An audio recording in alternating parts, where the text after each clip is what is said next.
Welcome to the Adoptee Thoughts Podcast. I am your host, Melissa Guida-Richards, an author, adoptee, and mom.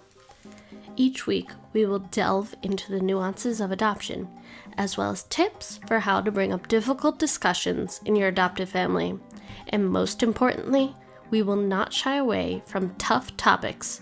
So thanks for joining me today, and let's jump into your weekly dose of Adoptee Thoughts. Okay, can you please tell me your name? My name is Lauren Sharkey. And where were you adopted from? I'm adopted from South Korea. Can you tell me a little bit about your adoption story? So I was adopted when I was 3 months old. I was adopted from an agency called New Beginnings, which is based on Long Island, I believe, or at least they have a satellite on Long Island. I don't know if they're actually like a big entity, but I was adopted by Irish Catholic parents and raised in a predominantly white neighborhood on Long Island. And for a long time, I really didn't think that I had any issues being adopted. But the more I look back on my relationships specifically, the more I realize that adoption is sort of at the root of every decision I've made in my life. So it's a huge part of me. Yeah, I can relate. Do you remember how old you were when your parents told you that you were adopted? So I was actually in kindergarten, and my mom and I were late to my first day of kindergarten. And when she brought me in the room, they had like all the tables set up with the little kids and everything. And I was told to go sit down. And one of the kids at the table was like, "Who is that woman?" Oh. And I was like, "That's my mom." And he goes, "Well, why don't you look like her?" And I just remember that feeling of absolute peril and realizing for the first time, because when you're young, you don't realize that anything about your situation isn't normal. Mm-hmm. And I say that with air quotes because there is no real normal, but that seems to be the only word that fits. And, it was the first time I sort of realized that my situation wasn't like everyone else's that I knew. And then they actually said, one of the other girls at the table actually said, "You're adopted. Your real mom lives in China and didn't want you. And, she made you come here and that's why you're here." Oh my gosh. And I was like, "Well, yeah, that tracks. I'm 5. I was like, that makes sense to me." Oh my gosh. And like kids know so much, so I'm sure she like didn't mean it the way it came out, but like when you're a little kid, you sort of have no filter. Yeah. So when I got home, I distinctly remember asking my mom, like, "Am I adopted?" And she didn't know what it meant. I mean, she did, but like didn't really prepare for that conversation. And I didn't really know what it meant. Mm-hmm. And then the way my parents sort of communicated what being adopted was to me was in a very formulaic manner. And I think it's that conversation actually that informs so much of my identity. Mm-hmm. They explained it in a very mathematical sort of way. Like, we wanted to have a child. We couldn't have a child. Therefore, you are here. Okay. So, and I think that's probably the easiest way to explain it to a 5-year-old. Mm-hmm. Because it doesn't leave a lot of room for interpretation. But then as I grew up, I really internalized that feeling of, okay, so I was the solution to this problem that they had. And if they hadn't had this problem, then I wouldn't be here. So that really informed a lot of my self-worth and the way I valued myself and viewed myself. Were you able to talk about that with your parents growing up?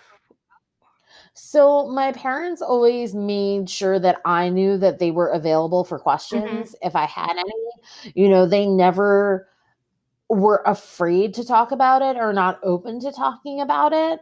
But I feel as an adoptee and being sort of preached the gospel of adoption by other people around me, constantly hearing how lucky I was or constantly hearing what a better life I had.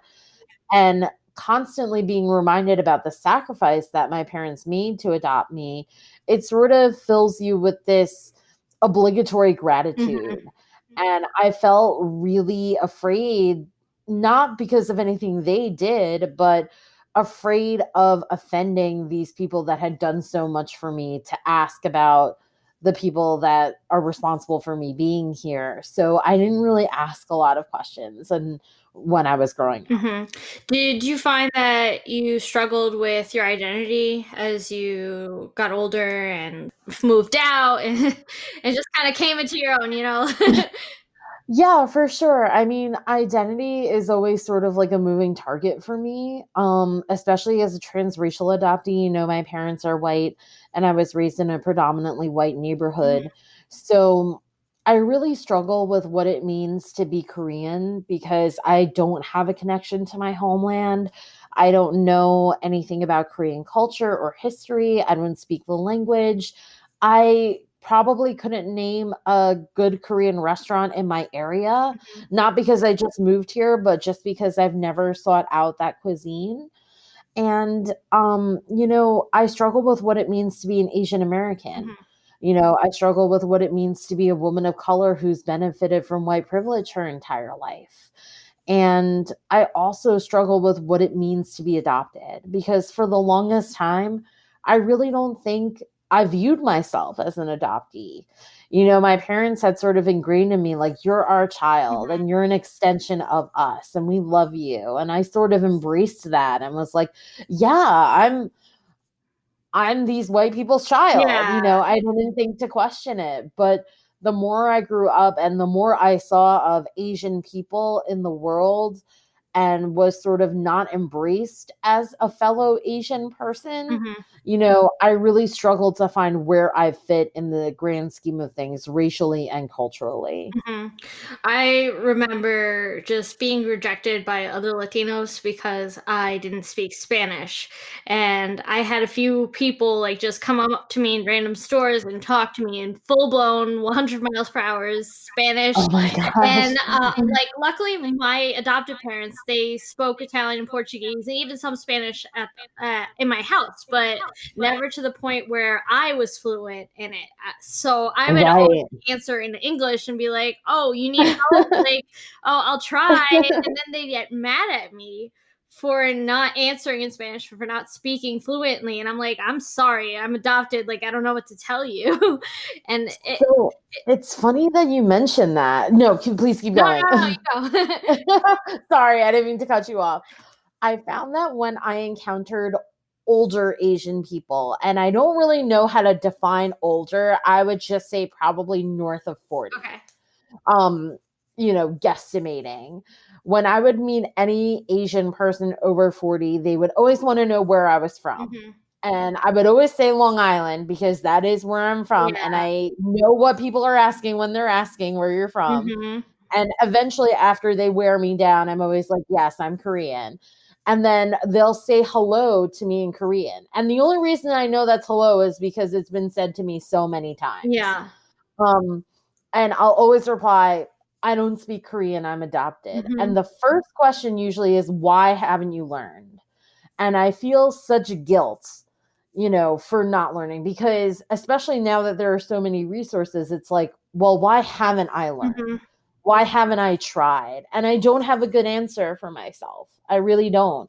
And so I feel definitely alienated from the older Asian community, but also by the younger Asian community. When I met my first Asian friend in college, um, she asked me where I was from again, and Yeah. I told her I was like, I'm Korean. And she laughed at me and she was like, you're not really Korean. You're a Twinkie. And I was like, what? She goes, yellow on the outside, white on the Oh inside. You're not god. like really Korean. And then, part of me really felt seen because no one had ever quite put it in a way that I understood. And I was like, oh my God, that actually makes sense because that's how I feel. Mhm. But then you also feel this other layer of rejection that Yeah. the Asian community doesn't, subscribe to you Mhm. in a way. I I feel like identity, especially for transracial adoptees, is on a spectrum. Like we see the stereotypes of what an Asian person is supposed to be like, what a Black person is supposed to be, what's a Latino supposed to be like. And then we all have internal biases, but then like I feel like there's like so many nuances for an international adoptee to grow up and to come into our own, that we kind of have to figure out like what is right for us, and like an awkward balance between our adopted families and then our birth culture. And it's just kind of like we're on a seesaw going back and forth and trying to find where we fit without being kicked out of each family type of, at least that's for me, because like I feel so awkward sometimes with my adoptive family, and they have all their traditions and Italian this, Italian that, Portuguese this, like it's everywhere. And then I'm the Colombian in the room. Like, my husband's half Colombian, but he's redhead, pale, so like even him, like he has like a different identity issue, because like dad's Irish and then his Colombian side. But then for me, it's like I was raised white, and like I don't really know how to act Latina, and like I know you mentioned that, and like meeting other people, so it's just this tightrope that we have to walk on, I feel. And it really is a tightrope, because I always feel like I'm on the verge of making a huge mistake when I'm with people, you know, and especially around my adoptive family and in the wake of Black Lives Matter, you know, it's been really difficult to talk to my parents about race, because I think specifically with transracial adoptees, a lot of adoptive parents have color blindness. Yes. You know, it's like, oh, we don't see you as anything different than what we are. And I know that that statement is rooted in love, you know, because you're viewing your child as an extension of yourself. Yeah. And I truly believe that people who make that statement make it with the best intentions. But to deny your child's color is to deny your child and to deny their experience.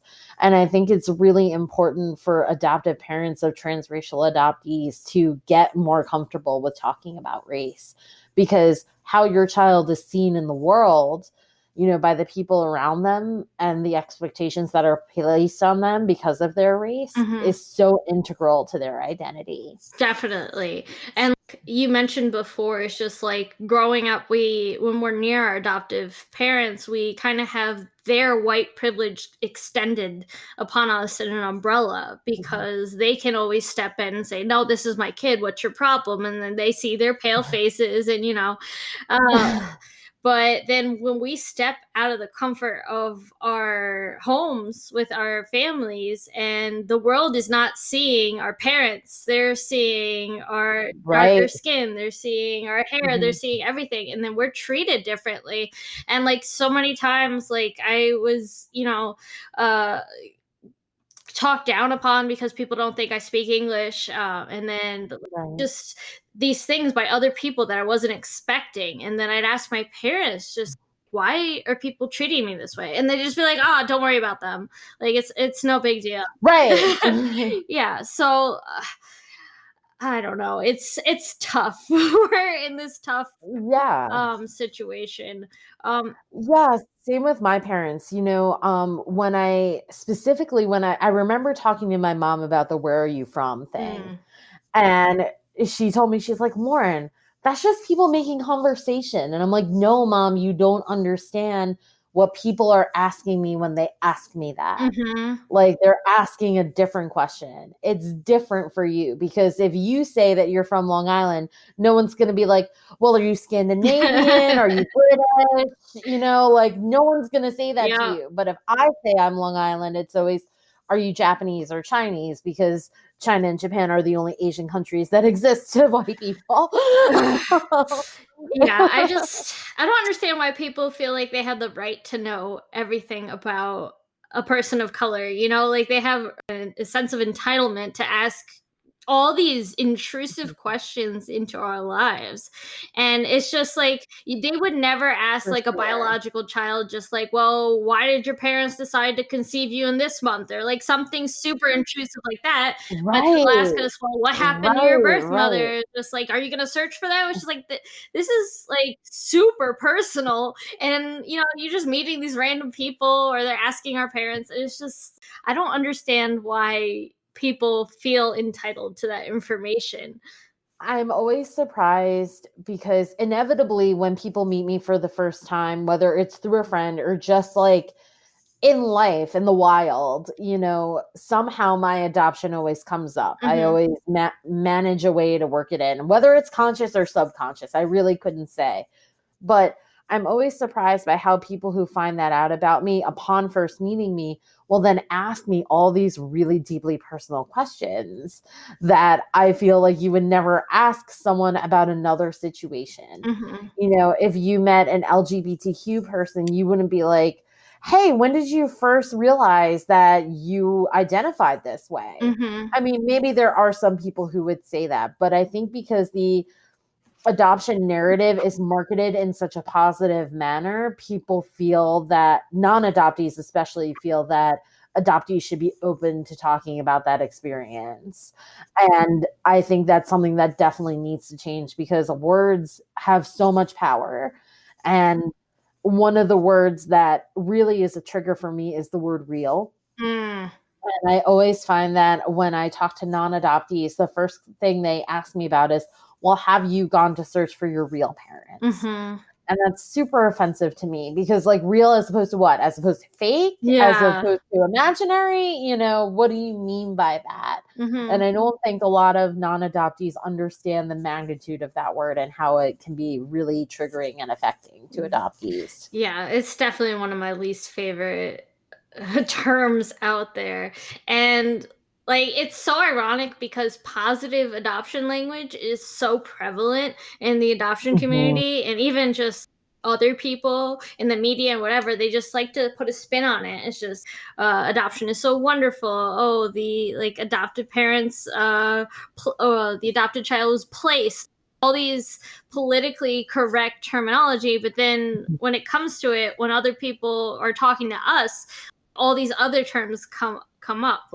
I've heard the other day like paper pregnancy, and Oh my yeah, God. yeah. And so it's like What? super offensive terms that people are all of a sudden okay to hear. And then it's like, where's the middle ground here, where we have honest adoption language, which is also respectful to most of the triad, but then without putting this positive slant on it that can be Mhm. problematic for adoptees who have a more intense handle on like the nuances of everything. For sure. And I think like the way adoption is marketed, it was part of the reason that I felt so isolated. Mm-hmm. Because whenever I tried to research anything about adoption, it was always pictures of white parents with smiling Asian children. And I thought, well, that's not how I feel. Is there something wrong with me? Why doesn't anyone look like they feel like I do? And, I was growing up, I was really coming of age in the 90s, as evidenced by any Spotify playlist that I've ever created. Um, so it was really before social media, before I was able to connect with the online adoptee community. And I feel like if I had had access to that community at a younger age, my life would have been exponentially Mm-hmm. different, knowing that there were other people out there who were struggling, who were also having these conflicts of identity, and who were really trying. I don't even think I referred to myself as an adoptee until like 2 years ago because I didn't realize that's who I Yeah. was. I didn't really know I was a transracial adoptee. I didn't know there was a name for Mm-hmm. it. And I think part of my struggle growing up was not being able to verbalize what I was feeling and what I was going through. And that definitely contributed to strain with the relationship between me and my parents. Have you felt like being adopted has impacted your other relationships in your life, like your romantic and friendships and stuff like that? For sure. I mean, there's that Mindy Kaling book, Is Everyone Hanging Out Without Me? And I feel that way all the time, especially if I'm in a group chat and everyone's quiet except me. I'm like, are they all hanging out? Am I the only one who didn't get invited? And I know in my mind that's not true, but so going back to like how my parents explained that I was adopted by being the solution to sort of their infertility issue, I really felt and really internalized that if they hadn't struggled with their fertility and if they had been able to conceive naturally, I wouldn't be here. And I was plan B. And I really desperately wanted to prove to myself that I was worth wanting in a way. And I sought out that validation from other people, specifically romantic partners. And I think that desperation to have someone choose me, to be someone's first choice, to have someone want me, really put me in a lot of dangerous emotional and physical situations. And I really think it was a contributing factor to how I found myself in a domestic violence relationship. I'm sorry to hear that. I used to work in a DV shelter, and I've seen and heard a lot of things, and I can imagine. I can see how adoption can definitely contribute to like the cycle of abuse and the thought process of just being an adoptee, and even just for me trying to figure out like the difference between my parents not liking and respecting other people of color, but I was different somehow. And then I'd try to come Right. up with a way to make that make sense in my head. And then at the end of the day, like I was very conflicted in like friendships and stuff, and just trying to figure things out.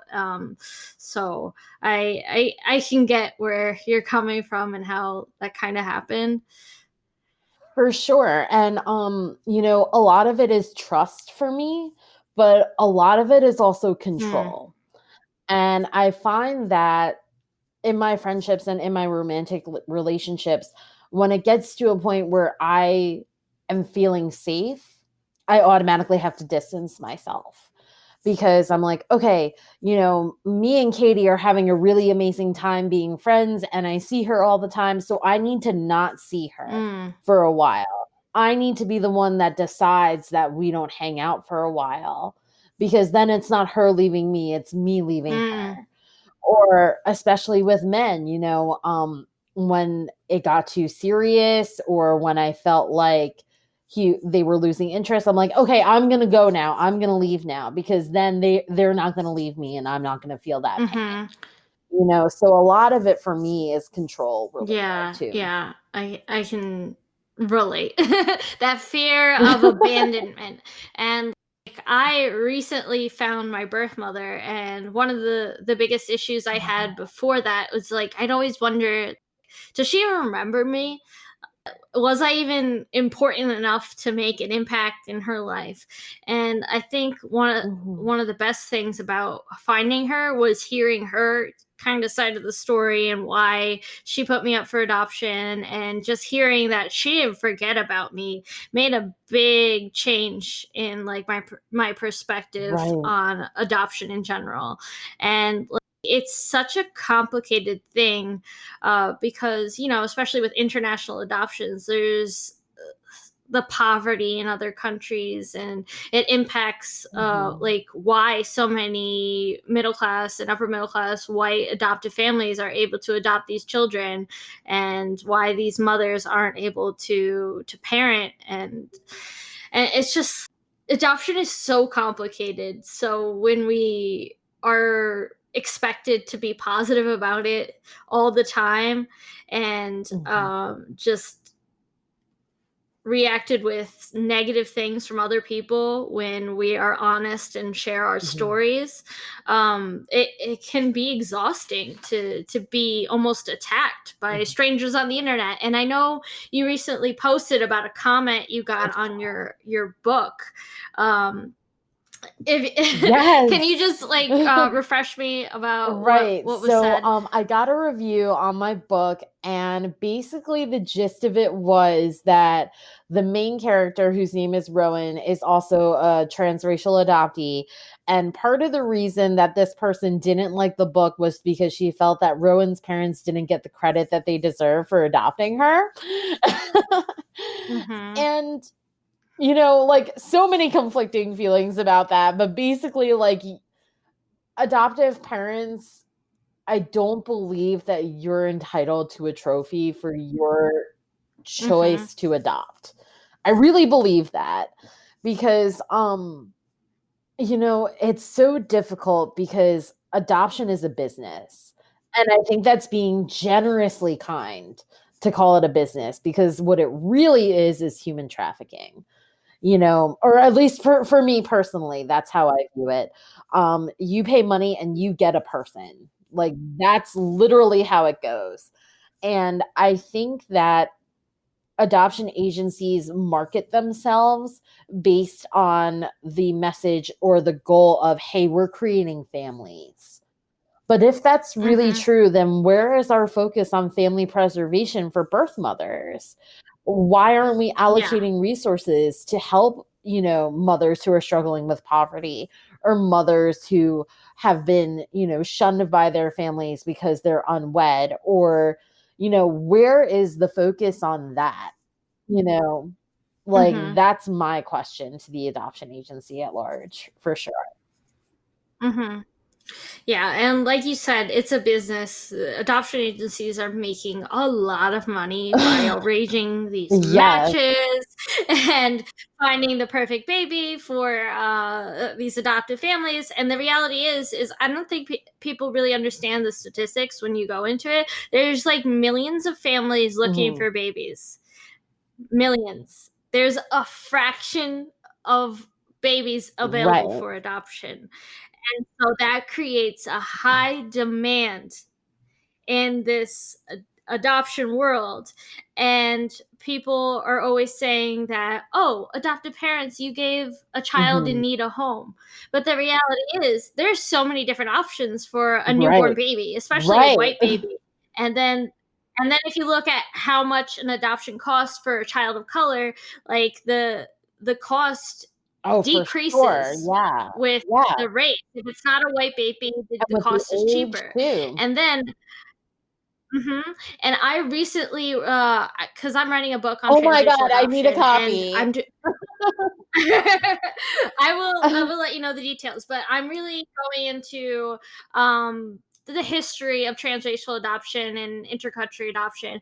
But recently, I was able to stumble upon a fact that I had no idea, that the United States is not only a receiving country, we also participate in providing babies for other countries. I can't believe you brought this up, because I just found out the same thing. I saw it on a Facebook group, and I didn't realize that we are one of the biggest providers of children. And I did not know that. Other countries, they will adopt Black babies from America and go to other countries. And I was I was flabbergasted, because you see the statistics of there's literally millions of couples all over the United States looking for babies. Why are we sending babies out of our country then? That doesn't make any sense. But then when you look at the reality of adoption, it's based on white supremacy. And these are some of the issues that adoptive parents really need to look into when they're considering adoption.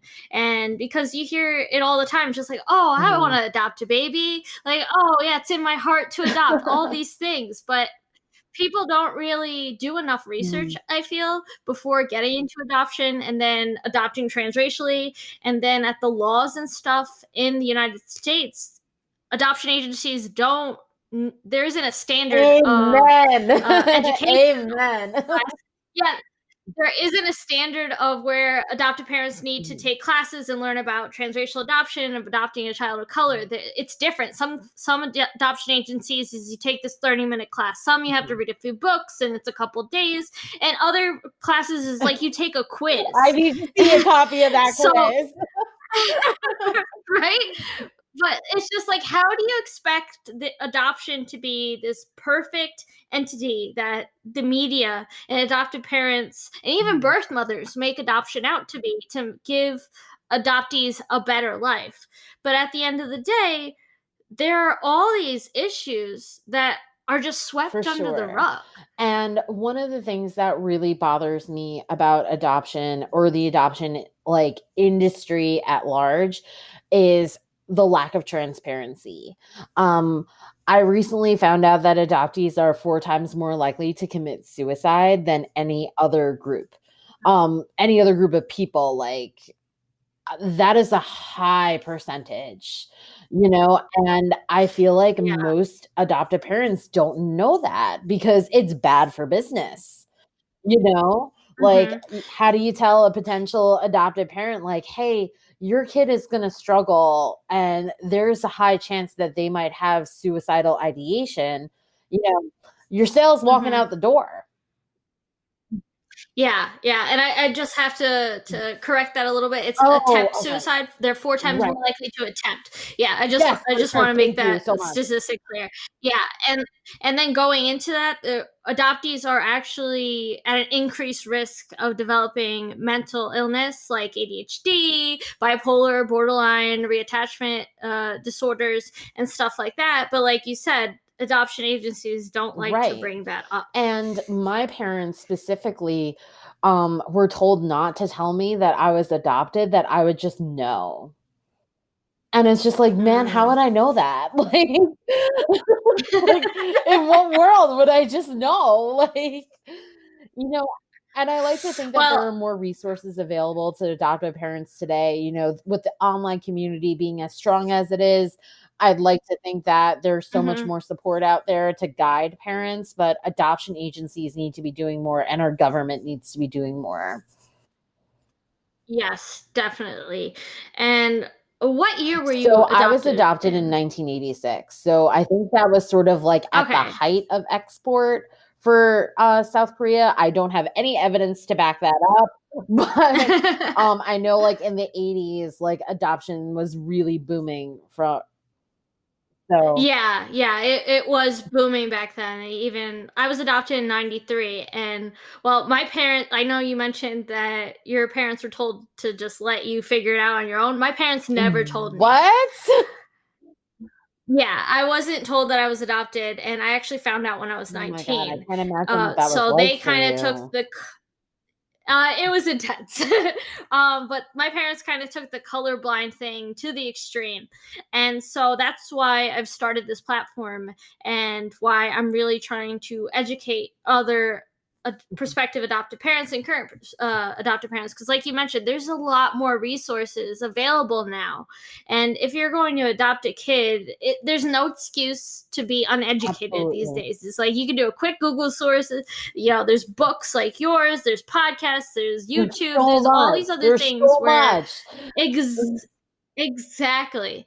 And is that part of the reason why you wrote your book, Inconvenient Daughter? Part of the reason that I wrote Inconvenient Daughter was because growing up, the first time I saw someone that looked like me on screen was Mulan. And that was in 1998, I believe, and I was 12 years old. So I had lived for 12 years without seeing anyone like me on screen. And she wasn't really a reflection of me because she's from a completely different time period. She's also from a completely different country, and I did not steal my dad's armor to go off and fight the Hun.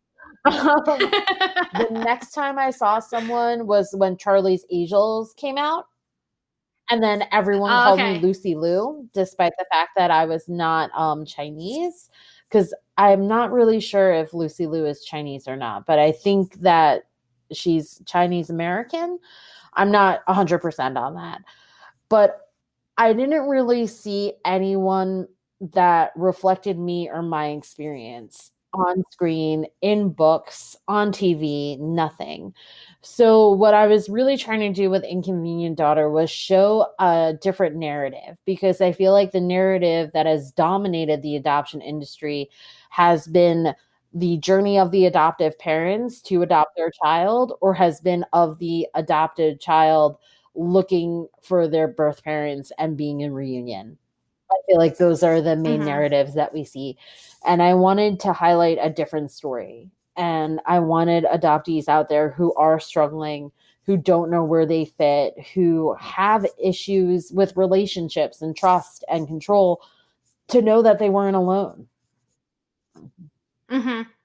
When I was reading your book, like one of the scenes that really stood out to me is, I think you mentioned it before, but when Rowan was asking her mother like why she chose adoption and if she would have adopted if she was able to have her kids, and her mom kind of like brushed her off, and you wrote it, so you know what. um, but Rowan, then she kind of felt guilty about like asking these questions, and then I could really relate to that, because even though like my adoption story is a bit different from other people, even after finding out so late in life and having all these questions and kind of feeling more justified to Mhm. confront my parents, just seeing how it affected my Right, mom, like it really got to me. I was just like, I'm right, hurting her by asking these questions. Like, she's my mom. I know she didn't set out to hurt me, but like I also had all these questions that there were no right. answers to. And my like you were adopted from a different country, so you probably understand, but all my adoption paperwork was in a different language. Wow. And so like they had some of the translations, Mhm. but it was just like so shocking to have this reality and yet have nothing other than two sentences written by my birth mom at the Yeah. time. So I knew absolutely nothing other than I was given Mhm. up at a few months old, and then they brought me here. And then my parents didn't really want to talk about it. And so seeing a character in print just have try to have these conversations and then see her feel so Mhm. guilty and then awkward and then just struggling with this and the relationship with her mom, and you can tell that she Mhm. loves her mom, but it's just so complicated. And having that in print for me to see as an adult, like I can imagine how for like teenagers are going to be impacted by your book. And it's so important, I feel, for adoptive parents listening to this to realize that books written by adoptees are essential for Mhm. adoptees to read, because we're adoptees are the best reflection of what the experience is about, because Absolutely. we have lived it. Absolutely. And And it's so important to listen to adoptive voices, especially when those voices are saying things that make you feel uncomfortable, that make you feel sad, mhm, that make you feel maybe even a little guilty. I think it's important for adoptive parents to create a safe space. And creating a safe space as an yeah, adoptive parent is probably a struggle, because you have mhm, sunk time and emotion and money and so much effort, to get to this point in your journey. But if you're really looking to go the distance, you have to do things that are going to make you uncomfortable and going to make you question mhm, yourselves and your motives. And I think that's healthy, mhm, you know? And I know that my parents did their best trying to create a safe space. But at the end of the day, my mom is such an expressive person, she cannot control her face. So when I asked her those questions and saw the pain working through her, I sort of knew that I had caused that pain and the questions that I had caused that mm, pain, and I didn't want to do that to someone I cared so much about. So I think it's really mhm, important that adoptive parents always strive to create a safe space. mhm. And I think that's essential for other adoptive parents to realize that adoptees will try to protect our parents from any pain, any uncomfortableness, because like you said before, like we're constantly told how Right. lucky we are, and we don't want to ruin that and put any cracks into this family Because that we've we already have. lost one. And exactly, exactly. And struggling to to be true to ourselves while also trying to figure out all the aspects of who we are is just like this complicated Right. beast of an undertaking Right. for us to And take. speaking of So, complicated, so I just want to point something out about Lucy Liu. I just did a quick Google search and I mhm, found that she is actually Taiwanese American. She is not Chinese American. mm, However, growing up without racial mirrors and genetic mirrors, my concept of what it means to be an Asian person has largely been informed by the predominantly white upbringing that I had. And I just knocked mhm, people for, I specifically knocked white people for thinking that Japan and China were the only two Asian countries. And then I myself stated that Lucy Liu was a Chinese American actress, which she is not. So again, mhm, first of all, I apologize because that's totally wrong and racist of me. And I'm so sorry. Um, the other thing is, I'm still learning how to be an Asian American who has benefited from white privilege and has lived her life through the lens of a white person. So, it's a mhm, constant learning process. It's something that we're always figuring out. And I really believe that the adoptee journey is lifelong and that it's unique to every mhm. single adoptee. Yeah. Yeah, we all have different experiences, and which is one of the reasons why I don't like when adoptive parents say, "Well, my kid doesn't have any issues." Or like a random cousin will be like, "Well, my cousin's Mhm. adopted and they're happy. Like, why are you saying all these things?" So I think So, the nature of not my adoptee needs to come to an end. And I will say this, I'm not going to make this blanket statement for everyone because obviously, like I just said, every adoptee experience is unique. But if you think mhm, that your child is fine, if you think that your child has no issues being adopted, maybe that's true. But maybe they are struggling so much that they are literally working 24/7 to promote the image that they are okay because they need you to be mhm. okay. Yeah.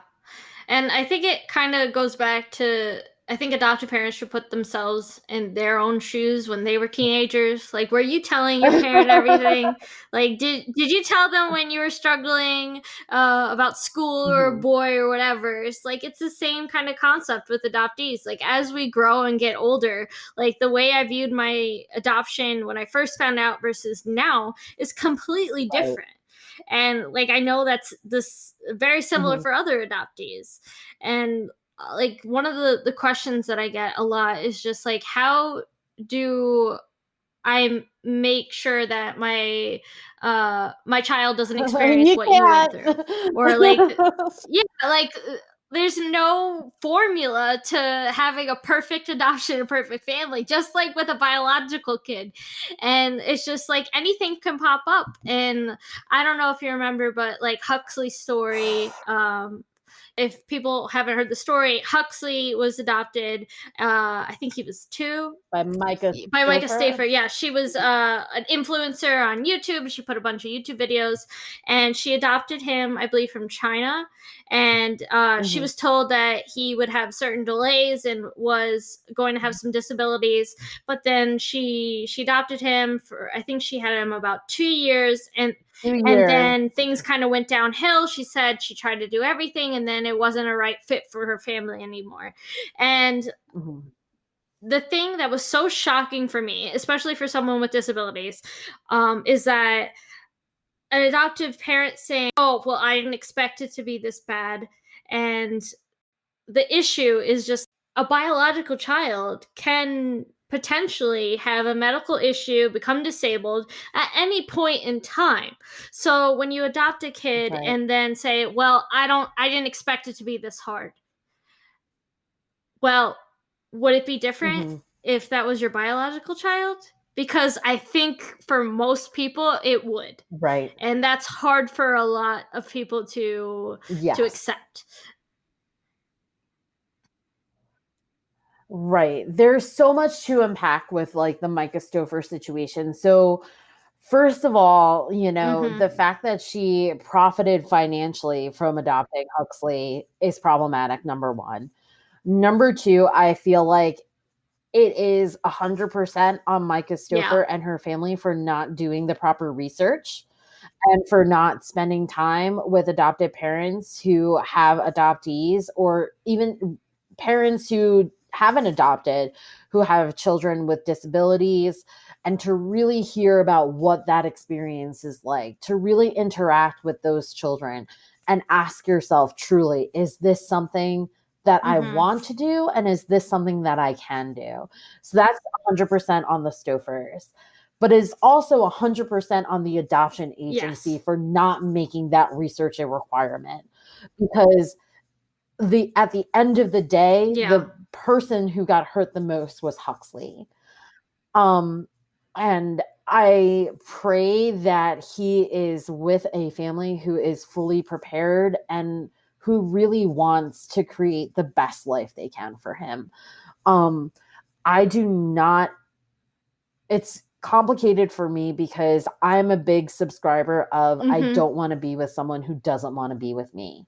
So I feel that Micah Stover, even though she is 100% wrong, I think that her decision to relinquish Huxley is right, because if you feel for a second that you are not the right parent for this kid and that you don't want to be Huxley's parent, then yes, you did the right thing, because now he can be with someone who is prepared to take on that role and who is prepared to give him the support that he needs and who wants to do that. So it's really complicated for me. But rehoming, as they call it, rehoming, which is a term I also hate and is super triggering for me, is something that happens all the time and that doesn't get talked about enough. And I think it raises the larger question for adoptive parents is, why are you looking to adopt? And why are you checking off certain boxes? Because I think a lot of adoptive parents, when they adopt, they're looking for a clean slate. They don't want a child who has a lot of memories. They don't want a child who has any sort of imperfections. Yeah. They want a fresh start, and any adoptee that you adopt, whether they're 3 years old or 3 days old, is not going to be a fresh start. The trauma all have is baggage. intrinsic. And it's just like this child has been carried by a woman for 9 months.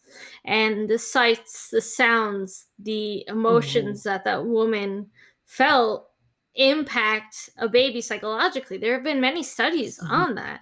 So then, even if you're adopting a baby a day old, like you said, like that's trauma for a baby to be separated from that person that they had been around for 9 months.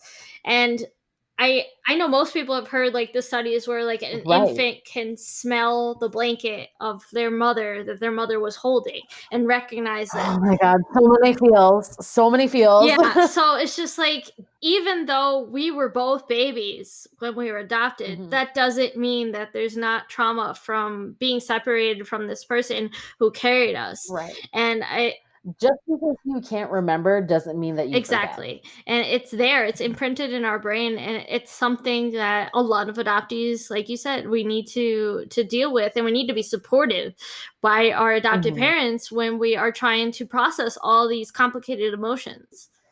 And adoption is rooted in loss. At least it is for me.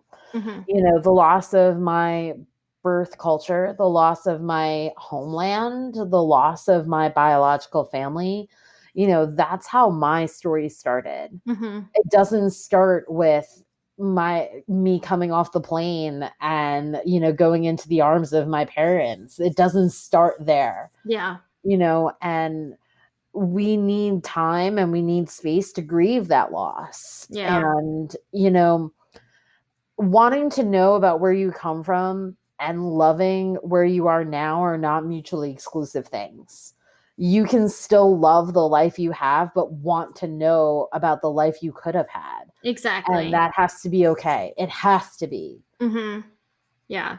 And I think like that reminds me of why people have issues with adoptees trying to understand our birth roots, but then you have people doing Ancestry.com and all these genetic tests, and they're trying to find out where their great-great-grandfather came from and when they immigrated to the United States or wherever it is. And it's seen as acceptable by most people for people to dig in and do research about their ancestors. But then when adoptees want to search for birth family or just find out more information about our roots and medical history, whatever, we're all of a sudden put in the spotlight and seen as ungrateful and disrespectful to our adoptive parents for even daring to admit that we have another family out there and wanting to know information about them. Right. Absolutely. And going with the whole ungrateful thing, I think something that adoptive parents really need to be cognizant of when they're having these conversations with their adoptees is tone policing. And, you know, saying, why are you so angry? Why are you attacking me? You know, you sound so ungrateful. These are ways that you're not only discounting your adoptee's feelings, but you're also relinquishing any responsibility that you may have. And that's not okay. You know, we as adoptees do have a right to be angry. We are entitled to our outrage. We're entitled to our sadness. We're entitled to our confusion. Yeah. Because, and I think that non-adoptees have a really difficult time understanding how triggering it can be to be an adoptee on a day-to-day basis. So think about, especially like when you go to the doctor or dentist or fill out a job application, when they have medical history and you have to check, I don't know. And then when you get to the form, first of all, there's no adopted box on the form. Yeah. It's 2020, but there's no box, you know? And then you have to talk to a nurse who says, any family history of heart disease, diabetes, and you say, I'm adopted, but they continue down the list. There was like cancer, high blood pressure. It's like, no, lady, I don't know. And then you have the doctor that comes in and is like, so I see here you didn't fill out the family medical history part. And then you got to re-explain like, hey, it's not that I didn't fill it out. It's just I don't know the answer. Yeah. Yeah. You know, so even going to the doctor's office where you know that you're going to be grilled, you know, is really traumatic. And then we've been talking about sort of how the adoption narrative is marketed. But I once had a nurse tell me that she always wanted to adopt an Asian baby because she wanted to dress the baby up like Boo from Monsters, Inc. Oh my gosh. That was literally the reason. Well, that's why you put that in the book. I remember that line. And I was just like, no, she didn't. But then the other part of me is like, yeah, she did. I believe it. And I was like, that's a great reason. I mean, like, oh my gosh. But adoptees relive their trauma when they have interactions like that. And it's important for non-adoptees to understand that anything can be triggering.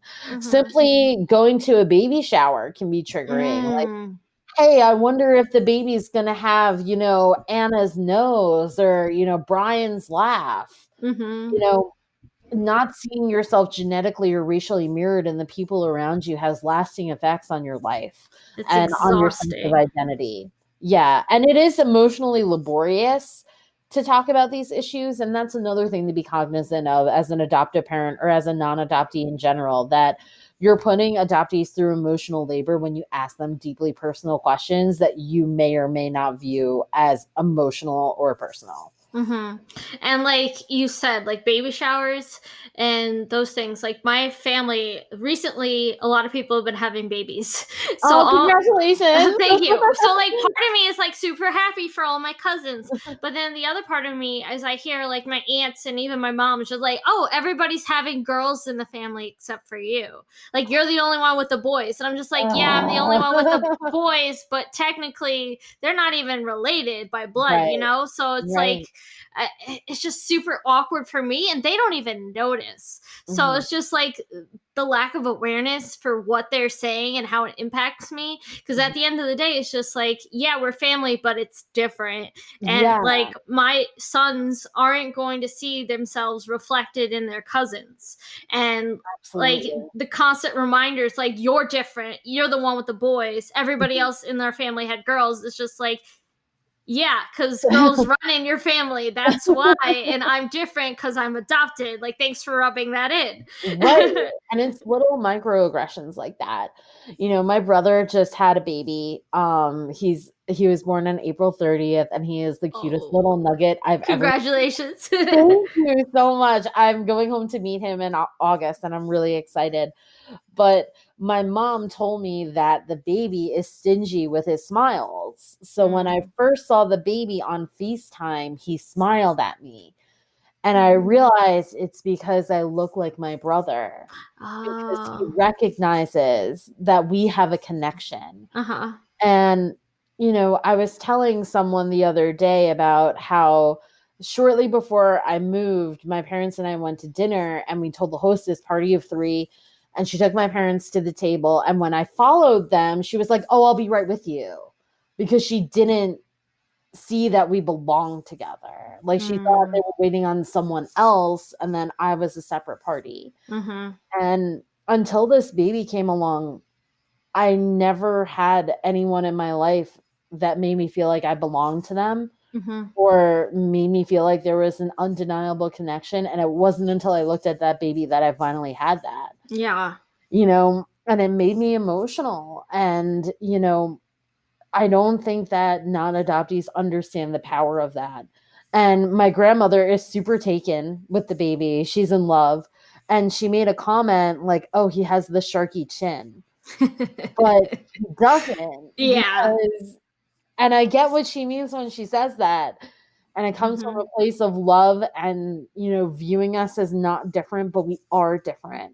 And, you know, it's just constantly that tightrope that we were talking about, that fine line that we walk as adoptees. Yeah, I totally get what you mean. Because, like, with my sons, it's kind of the opposite. My mom is just so surprised that my kids look like me, and so surprised that they look like my husband. She's like, "He looks exactly like your husband. Oh, he has like your exact mouth. He's like a mini you." And I'm like, "Yeah, I kind of made him. He came from my body. He kind of originated here." Yeah, and it's just like that shock that she has because she never had that. And it's just like we had some basic similarities. Like, we're both short, we both had dark black hair and brown eyes, but other than that, like, that was it for her. Like, she never got to share that with her children like I do with my kids. And it's kind of just interesting. We're trying to learn as we go with my kids, and kind of, I guess, like, readjusting to our relationship and learning as we go along. And so, like, I hope adoptive parents realize that even if, like, it's okay to make mistakes, but if you're open to learning, like, it can make a big difference in your adoptee's life. And I think that's the main thing with, you know, tone policing, is that it automatically tells me that you're not opening to listening and you're not open to learning. And those are the 2 pillars that adoption needs to be built on: listening and learning. You know, and listening doesn't mean responding. Yes. Listening can mean holding space for. It can mean sitting with someone. It doesn't mean you say something, I say something. Yeah. Yeah, I think that is very important. And which is why I just want to plug in one more time before we sign off that if you're an adoptive parent or even an adoptee or just a random person listening, please check out her book, Inconvenient Daughter. Can you tell people where they can find it? Yes, you can find it on IndieBound or at your local indie bookstore. And you can always connect with me on Instagram and Twitter at the LJ Shark. And I will link everything in the show notes and on my website. So if you want to buy a copy, which you should, definitely check it out. And I just want to thank you again for coming on. It was an awesome conversation, and I really enjoyed our time together. Thank you so much for having me, Melissa. I really hope that we can do this again sometime because I had so much fun talking with you today, and thank you for having me here. Me too. Thank you. I'm so glad that you joined me today. And if you would like to hear more from Adoptee Thoughts, make sure to subscribe and leave a review on your favorite podcast platform. And if you'd like to learn more about me, you can check out my website, adopteethoughts.com. Thanks again for listening, and I hope you have a wonderful day.